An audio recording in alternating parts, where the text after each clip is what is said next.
Our mission was to try and come up with some different audio equipment that would pick up the sounds of football. The executive producer, Don Ohlmeyer, said, let's have it sound like we were sitting in the stands. And our objective, engineering-wise, was to build or engineer new equipment to make that sound work. We've engineered it so that we can aim it and sort of isolate the type of audio we want on the field. We're going to shoot the game a little bit differently. It's going to be shot a little wider to start with so that everybody will almost see where the ends are and where everybody is lined up in the field. We're going to wire the scoreboard, the official clock, into our truck so that it comes in on our switcher in our truck so that we can put it in whenever we want, which is a new feature. We're going to use 2 chyrons, which are devices to put graphics on the screen. We also have made a couple of hundred of audio carts. They're players describing things that they would do on a football field, and the minute they do it, we have the capability of airing his audio. The main thing about this league and being a good quarterback in this league is you have to be consistent. So far, I don't think I've really come of age of the potential that I can become of. I think I have made too many mistakes, but you know, when you're playing from behind a lot like we have been, I'm not making any excuses for my own game. You know, I'm just going and try to improve each week and try to improve each year. What has to happen for the New York Jets to turn around next year, Rich? Is it a question of drafting different people, or is it just a question of everybody maturing another year? Well, I think everybody's matured a lot this year, and I think it's a question of us going back during the off season, everybody thinking about their own performance during the season and what they can do to improve the team and how they can help, and regrouping and coming back and starting all over and getting on a good track.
Pass intended for Rose.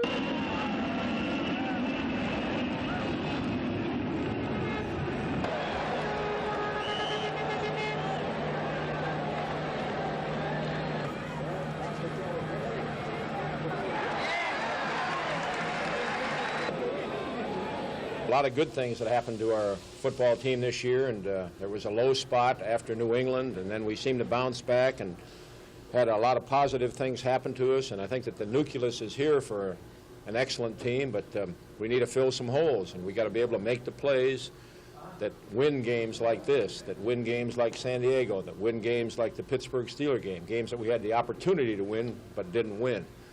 And then when that happens and we get that confidence and we get that kind of performance, then we'll be a playoff football team. Well, the disappointment is that 6 in a row to the Jets, and instead of ending the season on an upbeat 3 in a row, we end the season with a game that had a lot of frustrations. I thought that the players wanted to win and wanted to end with 3 in a row and have good thoughts about the offseason. Nobody wants to think back about losing to the Jets, and unfortunately that's what happened, and that's what our last thoughts are going to be. You know, there's been a lot of good things and a lot of good football games, and you know, on the other hand, you can point out the bad things. And you know, what I intend to do is maybe take the good things and try and build from those, and don't worry about the bad things, and look ahead. A lot of people talking about Rookie of the Year, Joe Cribbs or David Woodley. Do you feel as if you deserve it? No, not really. Not, I'd love nothing more than to get it, but you can't deny the job that Joe Cribbs has done for Buffalo. Wide receivers, play action, fake by Williams. This is the catch by Jones to the 10, to the 5, touchdown. Gordon, Payton in motion. Evans is going to try to take it in, and he does. Vance Evans, and Vance Evans. It's blocked. Chicago has blocked it. And that has been the story of Chicago all year long. It may have been Alan Page again. Lead by 11. Second down, 12. Sight. Whoa. Intercepted. That's going to be a touchdown for Ray Griffin. On the sidelines, the Browns kicker is second down and 10 from the 35. And Sight is going long for Rucker. Touchdown. Left to do. That young Bengal line has been tough. It's second and 14. Going long. Touchdown. Feature. What an incredible catch. What an incredible. The Browns are in the lead. Looking for Sensor, but first Bingham looked like he had him, and then of course Bingham came up for the run and Sensor broke free. First and goal to go. Kramer back to throw. That's Joe Sensor, the tight end, and he is over for a touch. Stabler wants to throw for 6, gets it away. That's a touchdown. From the 2-yard line. Full house backfield. Campbell.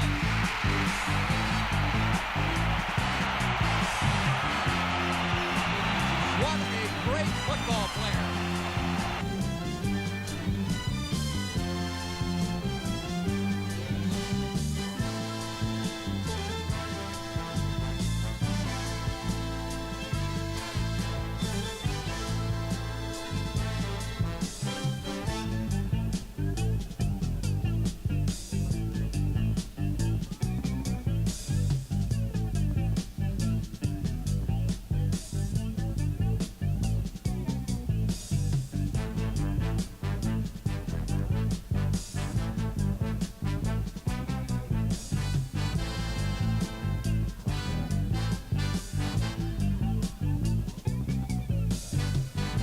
Danny White comes with a lot of time. He's going for Tony Hill, and he's got him. Touchdown.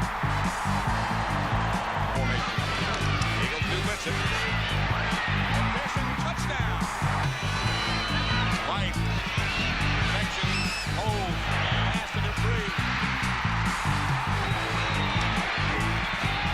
And boy, DB's got a man open. And a catch by Rodney Parker. Look at Jaworski. Parker came in with 5 catches.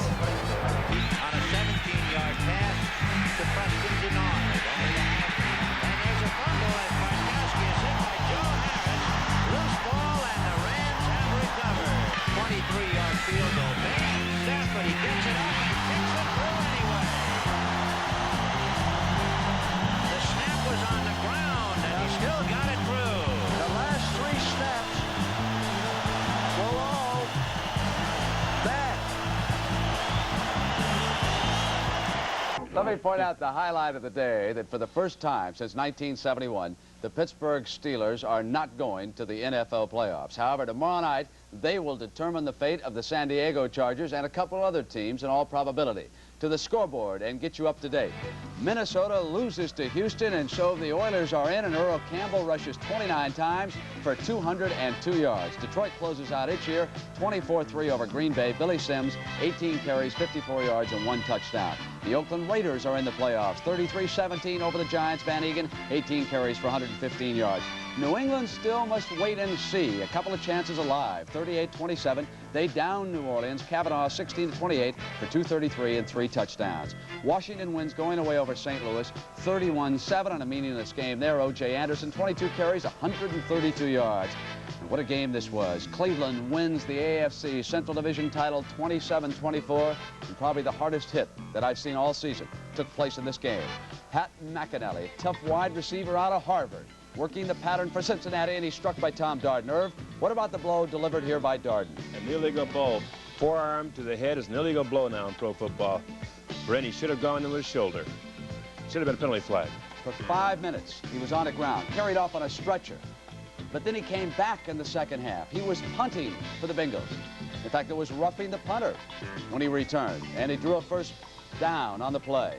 Then, down the stretch in the fourth quarter, he caught this pass from Jack Thompson, battled his way into the end zone. That tied the game after the extra point, and then Cleveland pulled it out on a Don Cockcroft field goal, 27-24. Kansas City comes back to beat Baltimore. 38-28 was the final in that game. Here's one of the chances for the Patriots. They win the AFC East if San Francisco can beat Buffalo. They're tied right now in the third period. Denver, another meaningless game, 19-0 at the half over Seattle. And out on the West Coast, Atlanta leads Los Angeles 14-3. Bartkowski has thrown 2 touchdown passes for the Falcons, and the Dallas Cowboys 21. Philadelphia, nothing. Hell of a game out there, and it wasn't easy. Long time coming. It certainly was. 8 years here in Buffalo for me, and first time we've been on top, so I hope we can continue. How does it feel? It feels great, you know. Just like I said, there's a lot of people around the country with their mouths open right now saying Buffalo, you know. They're winning, we're the Miami, we're the Patriots, and we're the Jets out. Well, they're home watching TV while we'll be in the playoffs. We worked all year for this, so we got 3 more to go. If we can do it, we can do it. It's, you know, we're a young team. We're going to get there one of these days. I tell you, it's a great feeling, you know. It's hard to describe everything we worked for all year, you know, and it's coming true now. We're on our way to the Super Bowl, and, you know, we're going to go. We're going to go. No title since '66. They're at Candlestick Park against the 49ers. On their very first possession, Ferguson back in the lineup, recovered from the ankle injury suffered a week earlier, hit Jerry Butler, touchdown, 7-0. By the third quarter, the Bills were ahead 13-6, but look at the 49ers strike back, led by the brilliant rookie from Rice University, Earl Cooper. Cooper sprinting down the left sideline, 47 yards to the 4, and they moved in with the tying score. It was 13-all. By the third quarter, it was 13-16, Buffalo's favor. That attempted punt, the snap over Jim Miller's head, and he chased it all the way into the end zone, hit for the safety, 18-13. There would be one last chance for San Francisco, the final play of the game. Quarterback Joe Montana looking for a Minnesota-like miracle. Remember the miracle of a week ago against Cleveland for the Vikes. He threw deep into traffic, hoping that somehow one of his receivers would find it. But no, the ball fell aimlessly to the ground, and the Buffalo Bills had clinched their divisional title. Then at the Superdome in New Orleans, the New England Patriots would stay alive. Here they were trailing 10-3 in the first quarter. And Matt Cavanaugh, the quarterback, hit number 81, the great tight end, Russ Francis. Touchdown. That tied the game at 10.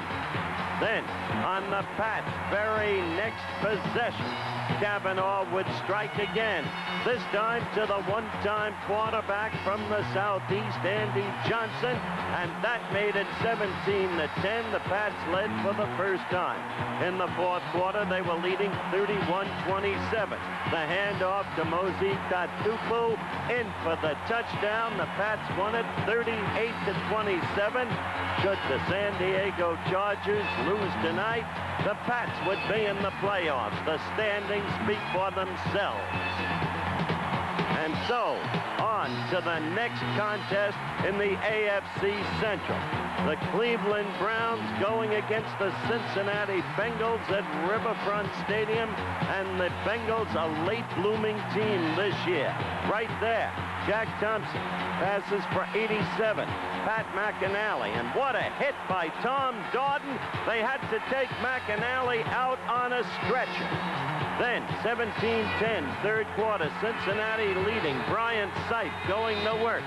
He hits downfield 35 yards to number 83, Ricky Beecher. The game tied at 17. In the third quarter, it was 24-17 Cleveland. Jack Thompson back to throw. Deep downfield. Yes, believe it or not, that's Pat McInally. Return to the action. Touchdown, 24 all. Whoever said they don't grow them tough at Harvard. Finally, in the fourth quarter, less than 2 minutes left, that field goal by Cockcroft clinched the AFC Central title for Cleveland. Naturally, they're in the playoffs. But there was another game, this one at the Astrodome, as Bud Grant and Bum Phillips shook hands. And early on, the Vikes were driving Tommy Kramer as he was falling, hitting his tight end, Joe Sensor. Touchdown, extra point miss, 6-0 Vikes. They picked up a 13-3 halftime lead, and then Earl Campbell went to work. Another 200-yard day, his fourth of the season, a league record. That dash good for 41 yards. In the fourth quarter, it was 16-13 Vikes when Earl Campbell carried it in. And then Houston had to hang on to win because the Vikes sought to pull another miracle. Kramer driving them downfield. And with 3 seconds left in the game, he threw in effect a grounder into the end zone. The Oilers won it, clinched a wild card berth. A wild card berth from the AFC Central. The standings in the AFC Central. Cleveland the champions, Houston in the playoffs, the Pittsburgh Steelers out of things. In the AFC Western Division, the Oakland Raiders visited the Giants in East Rutherford, New Jersey. The Raiders on their way to a playoff berth. It was 20-3 Oakland over the forlorn New Jersey team.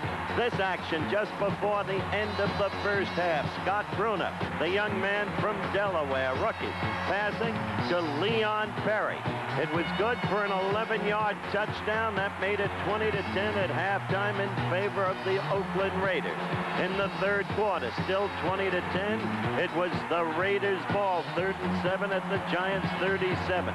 Jim Plunkett back to pass, deep down the center to number 88, Raymond Chester. Touchdown, 27-10 Raiders. Giants made it 27-17. Then this attempted onside kick for one of the most ridiculously easy touchdowns in the history of pro football. Untouched, 33 yards. Touchdown, 33-17 final score. So, in the AFC Western Division, Oakland is short of a playoff berth. San Diego wins tonight. They take over first place Oakland wildcard. And the crowd will tell you about it. Don Coryell has won his second consecutive Western Division championship of the AFC. And Don Noel, a great coach of the 70s, well, you just know he'll be back. I love it. Goodbye, Rocky. It won't be the same without you. Our congratulations to all of you in the San Diego dressing room. You were great tonight, gentlemen. And our congratulations to Gene Klein and Baron Hilton and the owners of the Chargers, and to Don Coryell with a brilliantly conceived game plan, and to his staff, and to all of those players, and to Santa Claus great miss tonight. And all of them. And also our congratulations to Art Rooney, the owner of the Steelers, President Dan Rooney's. Thanks really for the 70s. Last night, most of the Chargers' power came from the foot of Rolf Benirschke in the form of 4 field goals in San Diego's 26-17 win over Pittsburgh. It's no secret San Diego's head coach Don Coryell lives by the pass, so the air Coryell show did its part to set up a third-quarter touchdown. The pass-and-catch combo of Dan Fouts and John Jefferson connected, and on 4th and goal, Fouts took it in from the 1. At the end of 3, the Chargers led 19-10. On the ground, Chuck Muncie did most of the Chargers' legwork, 115 yards on 26 carries. He put the game out of reach in the fourth quarter with that 10-yard touchdown run. But Terry Bradshaw didn't quit. 5 seconds to play, he found Ben Cunningham in the end zone. The Steelers, for the first time in 9 years, failed to make the playoffs.